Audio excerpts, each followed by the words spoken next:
اللہ الرحمن الرحیم۔ عزیز طلباء و طالبات، السلام علیکم۔ آن لائن لیکچر سے میں ہوں محمد احسان الحق۔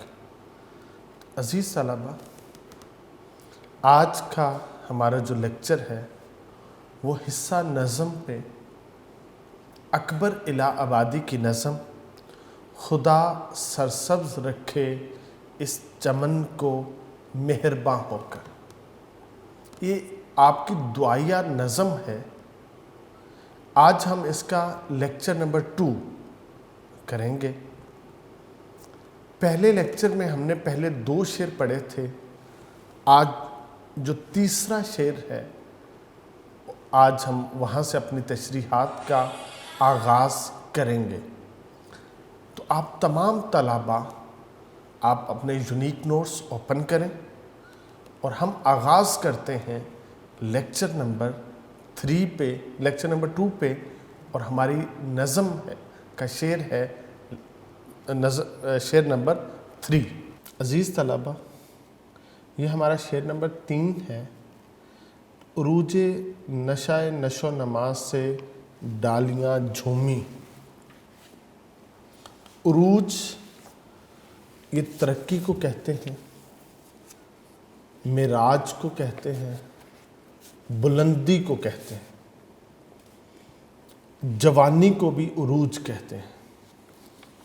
عروج نشہ نشو نما، نشو نما جو پرورش پانی ہے اس کی عروج کا نشہ، اس میں جو ڈالیاں ہیں وہ جھوم رہی ہیں۔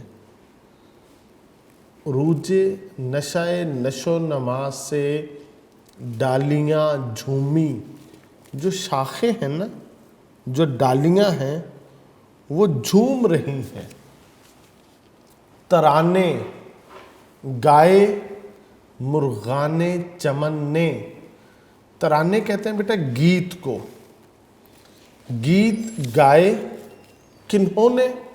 مرغان چمن نے، جو چمن کے پرندے ہیں انہوں نے گیت گائے شادماں ہو کر، خوش ہو کر۔ جو باغ چمن کے جو پرندے ہیں، خصوصاً جو بلبلیں ہیں، انہوں نے گیت گائے ہیں وہ شادماں ہو کر، خوش ہو کر۔ اس کا بیٹا مرکزی خیال ہے، اس شعر کا جو مفہوم ہے کہ شاخیں پھل پھول رہی ہیں۔ عروج نشہ نشو نما سے ڈالیاں جھومی، شاخیں وہ پھل پھول رہی ہیں۔ ترانے گائے مرغان چمن نے شادماں ہو کر، جو بلبلیں ہیں وہ گیت گا رہی ہیں، بلبلیں گیت گا رہی ہیں۔ عزیز طلباء، اکبر الہ آبادی نے اس شعر کے اندر جو بات کہی ہے کہ جب خزاں کا موسم باغ پہ آتا ہے تو وہ تمام درختوں کی شاخوں کو بے لباس کرتا ہے، وہ پتوں کو زرد کرتا ہے، پھر وہ زرد پتے زمین پہ گر جاتے ہیں۔ ہر طرف موت کا عالم ہوتا ہے، بھوک کا عالم ہوتا ہے، بیماری کی کیفیات ہوتی ہیں۔ جب بہار آتی ہے تو ایک ایک شاخ زندہ ہوتی ہے، شاخ پہ جتنی کونپلیں ہیں وہ ساری کی ساری یوں پھوٹتی ہیں کہ انہیں نئی زندگی آج نصیب ہوئی ہے۔ پھر پتے نکلتے ہیں اور وہی شاخ جس کو خزاں نے بے لباس کیا تھا، آج پتوں نے اسے خوبصورت لباس پہنا دیا ہے، اور پھر اس شاخ کی سجاوٹ، اس کی زینت، وہ جو پھول ہیں، وہ جو کلیاں ہیں، وہ وہاں پہ کھل اٹھتی ہیں۔ تو بیٹا شاعر نے کہا ہے عروج نشہ نشو نما سے ڈالیاں جھومیں، تو یہ ڈالیوں کا جھومنا بنتا ہے کیونکہ آج وہ زندگی کی جو نعمت ہے نا اس کو سمیٹ چکے ہیں، بلکہ نعمت اپنی فراوانی پہ ہے، وہ عروج پہ ہے، وہ کمال فن پہ ہے۔ تو اس وجہ سے وہ ڈالیاں شکر بجا لا رہی ہیں، وہ جھوم رہی ہیں۔ تو عزیز طلباء، کوئی بھی چیز ہو جب وہ اپنے عروج پہ آتی ہے تو پھر وہ ایک نشہ ضرور طاری کرتی ہے۔ جب کسی کے پاس دولت ہو اور دولت اپنے عروج پہ چلی جائے تو وہ شخص اس دولت کے نشے کی کیفیت سے ضرور سرشار ہوگا۔ کسی کے پاس اختیار ہو، طاقت ہو، قوت ہو، عہدہ ہو، اور جب وہ اپنے عروج پہ پہنچے تو اس طاقت، اختیار اور عہدے کی کیفیت وہ ضرور اس کو مسرور کر دے گی۔ حسن ہو یا کوئی اور چیز ہو، جب بھی یہ اپنی معراج پہ پہنچتی ہیں تو اس کا ایک نشہ ضرور طاری کر دیتی ہیں۔ تو بہار کے موسم میں پودوں کو جو نئی زندگی ملی، جو نیا لباس ملا، جو نئی سجاوٹ ملی، بیماری کے بعد جو صحت ملی، موت کے بعد جو نئی زندگی ملی ہے، تو آج یہ اس نشے کی کیفیت سے کیا ہے؟ سرشار ہیں، جس کی وجہ سے وہ جو بالیاں ہیں، جو ڈالیاں ہیں، وہ جھوم رہی ہیں۔ تو شاعر نے اس سارے موضوع کو بڑی خوبصورتی کے ساتھ یہاں پہ سمیٹا ہے۔ آئے بہار جائے خزاں ہو چمن درست، آئے بہار جائے خزاں ہو چمن درست، بیمار سال بھر کے نظر آئیں تندرست۔ تو عزیز طلباء، بہار کے موسم میں اب یہ جو کیفیت ہے، اس نے اس موسم کو کیا ہے؟ چار چاند لگا دیے ہیں۔ پھر شاعر دوسرے مصرع میں کہتا ہے ترانے گائے مرغان چمن نے شادماں ہو کر۔ اب وہ وہاں پہ گیت گائے جا رہے ہیں، وہاں پہ نغمے گائے جا رہے ہیں، وہاں پہ طرح طرح کے جو گانے ہیں نا یہ گائے جا رہے ہیں، کیونکہ جو بلبل ہے وہ باغ میں موجود ہے، وہ اپنے محبوب کا دیدار کر رہا ہے، اسے وصال صنم کی کیفیات میسر ہیں۔ پھر وہ محبوب کے پھول کے حسن و جمال میں کھو کے وہ گیت گاتا ہے، وہ زمزمے گاتا ہے، وہ جو بھی اس کا جی چاہتا ہے، پھر وہاں پہ اس کی یہ صدا سنائی دیتی ہے۔ گویا جب بہار آتی ہے تو پھر کیا ہوتا ہے؟ باغ میں پھول کھلتے ہیں، درختوں پہ، شاخوں پہ پتے نکل آتے ہیں، پھل اور پھول لگ جاتا ہے، اور دوسری جانب انہی شاخوں، انہی پھلوں، انہی پھولوں کے عشاق پرندے بھی آ جاتے ہیں، وہ دیکھ کے خوش ہو جاتے ہیں، پھر اپنی خوشی کے وہ گیت الاپتے ہیں، کہتے ہیں پھر چراغ لالا سے، لالا ایک پھول کا نام ہے، پھر چراغ